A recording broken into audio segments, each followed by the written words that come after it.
बनाने का काम किया था।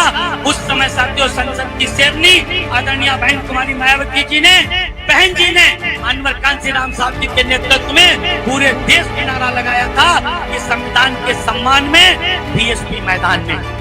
मैं भारतीय जनता पार्टी के लोगों को, मैं आरएसएस के लोगों को बताना चाहता हूँ, वो शायद ये भूल गए हैं कि आज भी इस देश में दुनिया की 8 शक्तिशाली महिलाओं में गिनी जाने वाली बहुजन समाज पार्टी की राष्ट्रीय अध्यक्ष आदरणीय बहन कुमारी मायावती जी देश के सबसे बड़े संगठन बहुजन समाज पार्टी का नेतृत्व करने का काम कर रही है साथियों। इसलिए उन्हें यह नहीं भूलना चाहिए कि संविधान के सम्मान में बहन जी मैदान में। संविधान सम्मानित साथियों, नदवई विधानसभा में उमड़े इस जनसैलाब को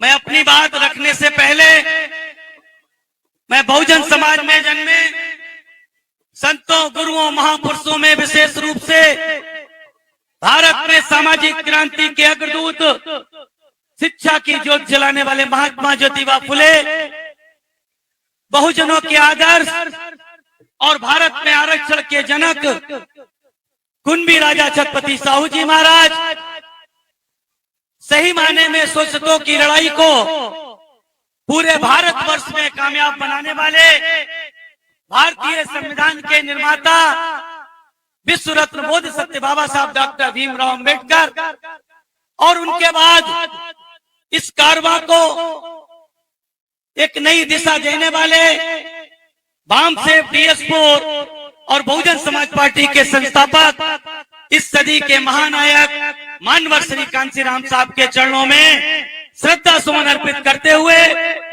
मैं बहुजन समाज पार्टी की राष्ट्रीय अध्यक्ष, आबादी के हिसाब से इस देश के सबसे बड़े सूबे उत्तर प्रदेश की 4 बार लोकप्रिय, न्यायप्रिय, जनप्रिय मुख्यमंत्री रही परम आदरणीय बहन कुमारी मायावती जी को अपना आदर्श और प्रेरणा स्रोत मानते हुए उन्हें अपने हृदय की गहराइयों से कोटि कोटि आभार व्यक्त करता हूं कि उन्होंने मुझ जैसे एक साधारण से कार्यकर्ता को न सिर्फ उत्तर प्रदेश के उच्च सदन में भेजने का काम किया, बल्कि देश के सर्वोच्च सदन राज्यसभा में बोलने और बैठने का अवसर प्रदान किया।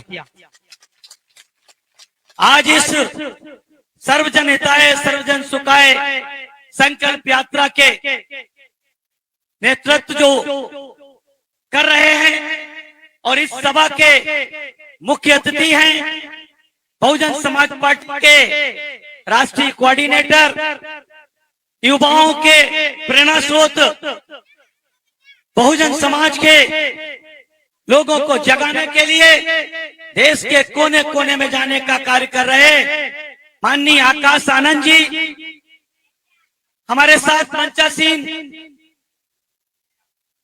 राजस्थान सहित तमाम प्रदेशों में बहुजन समाज पार्टी को जगाने का काम कर रहे केंद्रीय कोऑर्डिनेटर, सांसद राज्यसभा भाई राम जी गौतम जी,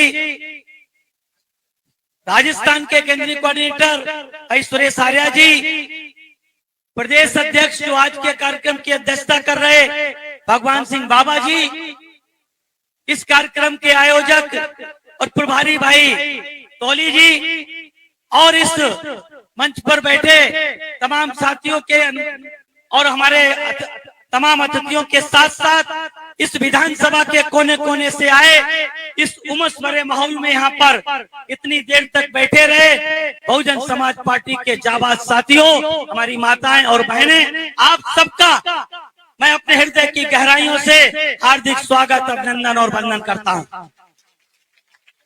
साथियों, चूंकि आप लोग लंबे समय से बैठे हैं, मैं बहुत लंबी चौड़ी बात नहीं करूंगा, लेकिन कुछ ना कुछ साथियों आप लोगों के बीच में 5 साल पहले मैं साथियों इसमें विधानसभा में चुनाव के समय आप लोगों को संबोधित किया था, और आप लोगों ने उस समय जितना आज प्यार दिया है ऐसा ही प्यार आपने उस समय दिया था, और आप लोगों ने बहन जी के निर्देश पर यहाँ के प्रत्याशी को जिताने का काम किया था।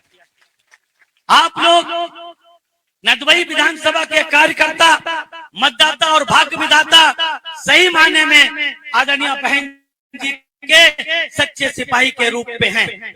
बहन जी ने आपने कहा कि उनको वोट दो, आपने वोट दिया और उन्होंने आपके साथ धोखा करने का काम किया। उन्होंने साथियों अपने आपके साथ धोखा नहीं किया, उन्होंने अपनी किस्मत के साथ धोखा किया। साथियों, किस्मत के साथ अगर उन्होंने आपके साथ धोखा नहीं किया होता तो मैं दावे के साथ कहता हूं ये वो विधानसभा थी वो जब तक जीते बहुजन समाज पार्टी के विधायक बन सकते थे और कभी मंत्री भी बन सकते थे। लेकिन साथियों कहते हैं कि जो लोग क्षणिक सोचता है, लालचवर सोचता है, वो कभी भी तरक्की नहीं कर सकता है। पैसा साथियों कमाना दूसरी बात है, इज्जत और सम्मान करना दूसरी बात होती है साथियों।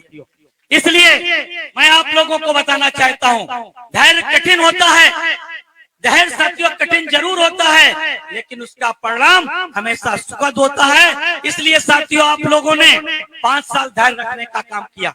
साथियों, जहां तक आप जानते हैं इस प्रदेश की जो सरकार है या फिर साथियों केंद्र की सरकार हो, ये दोनों सरकारें किसी न किसी मामले में बहुजन समाज पार्टी की राष्ट्रीय अध्यक्ष के नेतृत्व में बनने वाली उत्तर प्रदेश की चारों बार की सरकारों की नकल करने का काम करती है। मैं सबसे पहले इनकी बड़ी सरकार भारतीय जनता पार्टी के मैं बताना चाहता हूं। आप लोगों को याद होगा 15 अगस्त अभी बीती है, 15 अगस्त बीती और उस 15 अगस्त में साथियों लाल किले के भाषण से हमारे देश के सम्मानित प्रधानमंत्री जी ने कई बातें 1.5 घंटे तक बड़ी लंबी चौड़ी भाषण देने का काम किया। और साथियों उस भाषण का मुख्य बात क्या थी? उन्होंने बहुजन समाज पार्टी के साथियों जो सूत्र था उसको चोरी करने का काम किया। वो क्या था साथियों? आदरणीय बहन जी ने 2006 में ही जब 7 की सरकार बनाने के लिए उत्तर प्रदेश की जनता से आह्वान किया था तो क्या कहा था? सर्वजन हिताय सर्वजन सुखाय। ये कहा था नहीं कहा था साथियों? उत्तर प्रदेश की सरकार सर्वजन हिताय सर्वजन सुखाय पर आदरणीय बहन जी ने चलाने का काम किया। बहुजन समाज पार्टी का प्रीत वाक्य है सर्वजन हिताय सर्वजन सुखाय, और उसको 15 अगस्त साथियों 2023 को देश के प्रधानमंत्री जी ने उस सर्वजन हिताय सर्वजन सुखाय को अपने साथियों भाषण में शामिल करके बहुजन समाज पार्टी के प्रीत वाक्य को चोरी करने का काम। दूसरा साथियों वो क्या कहते थे? क्या कहा उन्होंने? 140 करोड़ भारतीय जन परिवार जन हमारे परिवार जन है साथियों। पहले क्या कहते थे? बहनों और भाइयों मित्रों। अब की बार उन्होंने कहा कि भारत के 140 करोड़ हमारे परिवार जन है। मैं साथियों आप लोगों से जानना चाहता हूँ क्या उनके लिए मणिपुर के लोग उनके परिवारजन नहीं है? अगर 140 करोड़ में क्या मणिपुर के लोग नहीं आते हैं? लेकिन मणिपुर के बारे में क्या, उनकी खुशहाली के बारे में, उनकी समस्याओं के बारे में क्या प्रधानमंत्री जी ने इतने दिन तक कुछ बोलने का काम किया? नहीं किया। हरियाणा में साथियों हिंसा हुई, साथियों प्रधानमंत्री जी चुप रहे। ये केवल और केवल साथियों बीच बीच में आकर के आप लोगों को सुगुफा छोड़ जाते, आपके राजस्थान में भी आते हैं, क्योंकि ये साथियों बहुजन समाज के हितैषी नहीं है। बनाने का काम किया था उस समय साथियों संसद की शेरनी आदरणीय बहन कुमारी मायावती जी ने, बहन जी ने अनवर कांशीराम साहब जी के नेतृत्व में पूरे देश में नारा लगाया था कि संविधान के सम्मान में बीएसपी मैदान में। मैं भारतीय जनता पार्टी के लोगों को, मैं आरएसएस के लोगों को बताना चाहता हूं, वो शायद ये भूल गए हैं कि आज भी इस देश में दुनिया की 8 शक्तिशाली महिलाओं में गिनी जाने वाली बहुजन समाज पार्टी की राष्ट्रीय अध्यक्ष आदरणीय बहन कुमारी मायावती जी देश के सबसे बड़े संगठन बहुजन समाज पार्टी का नेतृत्व करने का काम कर रही हैं साथियों। इसलिए उन्हें यह नहीं भूलना चाहिए कि संविधान के सम्मान में बहन जी मैदान में, संविधान के सम्मान में। इसलिए साथियों वैसे साथियों कहने को बहुत कुछ है। मैं साथियों एक बात आपको बताना चाहता हूँ कि शिक्षा की जड़ें कड़वी जरूर होती, शिक्षा की जड़ें कड़वी जरूर होती हैं, क्योंकि महात्मा ज्योतिबा फुले का आपने फोटो लगाया, बाबा साहब का आपने फोटो लगाया, साहू जी महाराज का फोटो लगाया, अनवर कांशीराम साहब के कटआउट और फोटो लगाने का काम किया, आदरणीय बहन जी का लगाने का काम किया है। तो हम साथियों उनके फोटो लगाने के साथ साथ उनके विचारों को, उनके आंदोलन को गति देने के लिए अपना हिस्सेदारी देनी जरूरी है। हमें इस बात को ध्यान में रखना है कि शिक्षा की जड़ें कड़वी जरूर होती हैं, लेकिन फल मीठा होता है साथियों। फल हमेशा मीठा होता है। इसलिए हमें महात्मा ज्योतिबा फुले की उस बात को ध्यान में रखते हुए अपने बच्चों को शिक्षित करना चाहिए। अगर शिक्षित होंगे तो साथियों संगठित बनेंगे, संगठित होंगे तो संघर्ष करने के लिए तैयार रहेंगे। इस बात को हमें भूलना नहीं चाहिए। साथियों मैं आपको एक बात बता दूं, वो जब 140 करोड़ जन की बात करते हैं तो साथियों एक कहावत है, एक किसी विद्वान ने कहा है, मैं उन विद्वान का नाम जानता लेकिन बताना है। साथियों उस विद्वान ने कहा है कि जो व्यक्ति सबका मित्र होता है वो किसी का मित्र नहीं होता है साथियों। जो सबका मित्र होने का दावा करता है वो किसी का मित्र नहीं होता है। ऐसे ही भारतीय जनता पार्टी का साथियों तो देश के प्रधानमंत्री जी सबके मित्र होने की बात करते हैं, 140 करोड़ जन की बात करते हैं। तो मैं उनसे पूछना चाहता हूं, क्या उस 140 करोड़ में इस देश के 20 करोड़ से ज्यादा की आबादी वाले दलित समाज के लोग नहीं आते हैं? उनकी सरकार में राजस्थान की सरकार, मध्य प्रदेश की सरकार हो, चाहे साथियों गुजरात की सरकार हो या कांग्रेस शासित राज्य राजस्थान या छत्तीसगढ़ की सरकार हो, केंद्र में सरकार भारतीय जनता पार्टी की है। राजस्थान से लेकर के गुजरात से होते हुए मध्य प्रदेश, छत्तीसगढ़ और साथियों देश के तमाम प्रदेशों में जाइए तो दलित समाज के बच्चों पे, किसी को मूंछ रखने पे, किसी को घोड़े रखने पे बैठने पर, किसी को साथियों घड़े से पानी पीने पर साथियों उनको मार दिया जाता है। क्या वो उनके जन नहीं? वो 140 करोड़ जनसंख्या में नहीं आते हैं क्या साथियों? 140 करोड़ में जो 20 करोड़ से ज्यादा साथियों बहुजन समाज के, दलित समाज के लोग ताल्लुक रखने वाले लोग हैं साथियों। 27% से ज्यादा 50% की आबादी वाले लोग साथियों यहाँ पर ओबीसी के समाज के ताल्लुक रखने वाले लोग हैं।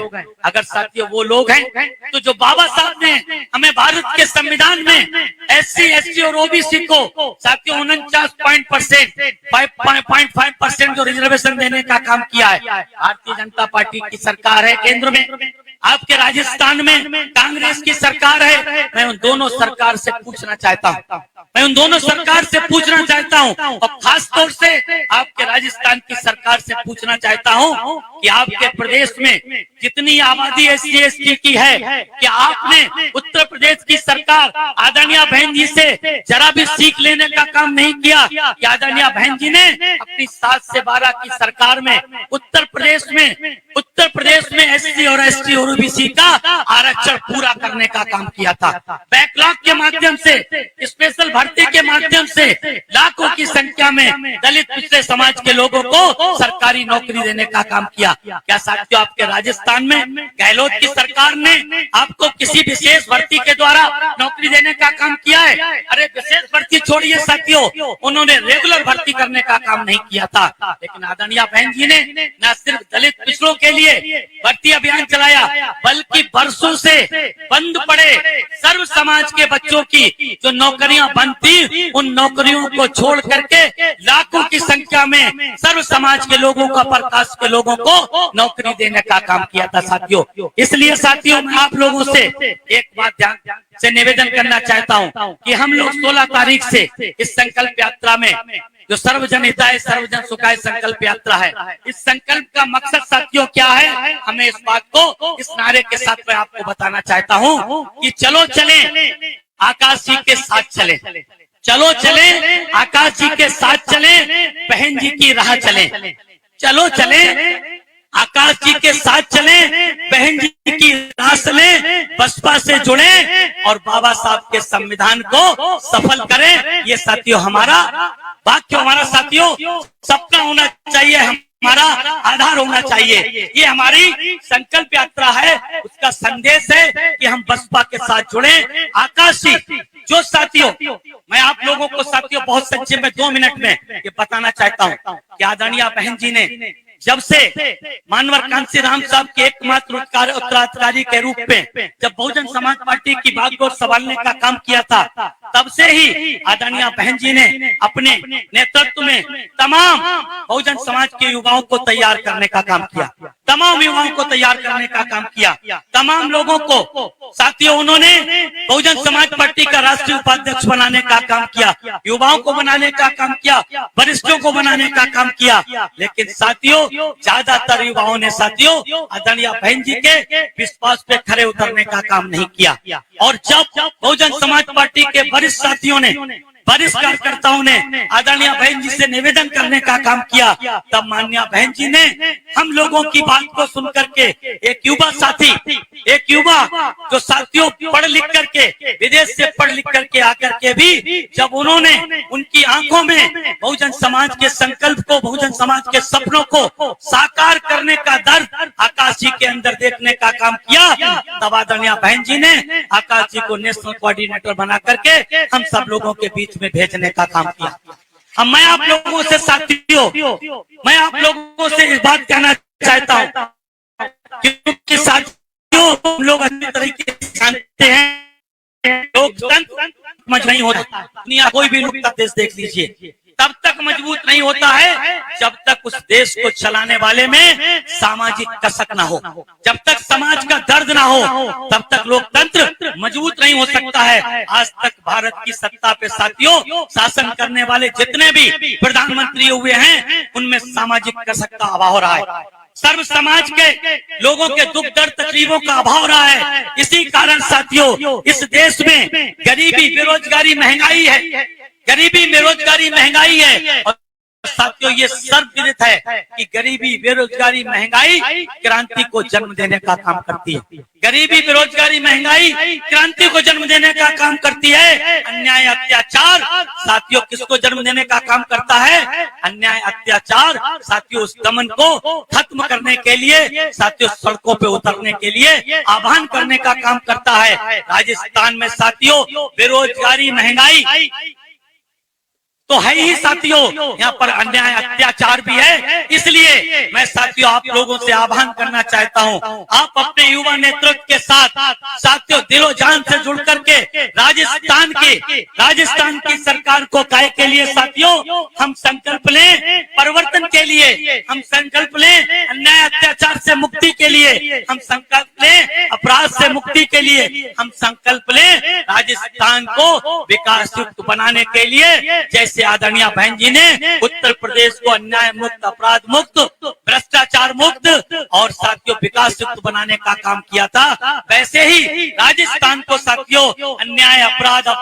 भ्रष्टाचार मुक्त करके विकास युक्त बनाने का काम साथियों आप भाई आकाश जी के नेतृत्व में साथियों राजस्थान में इस बार अपनी सरकार बनाने के लिए हाथी के सामने वाला बटन दबा करके साथियों आप प्रत्याशियों को जिताने का काम करें। इन्हीं शब्दों के साथ साथियों मैं इन 4 लाइनों के साथ अपनी बात समाप्त करता हूँ कि साथियों मुश्किल नहीं है कुछ दुनिया में, तू जरा हिम्मत तो कर।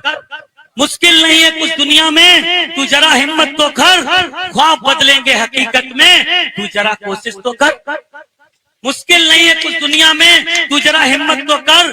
ख्वाब बदलेंगे हकीकत में, तू जरा कोशिश तो कर। आंधियां सदा चलती नहीं, मुश्किलें सदा रहती नहीं। आंधियां सदा चलती नहीं, मुश्किलें सदा रहती नहीं। मिलेगी तुझे मंजिल तेरी, बस तू जरा कोशिश तो कर, बस तू जरा कोशिश तो करो। इन्हीं शब्दों के साथ मैं अपनी वाणी को विराम देता हूँ। जय भीम, जय भारत, जय बहुजन समाज।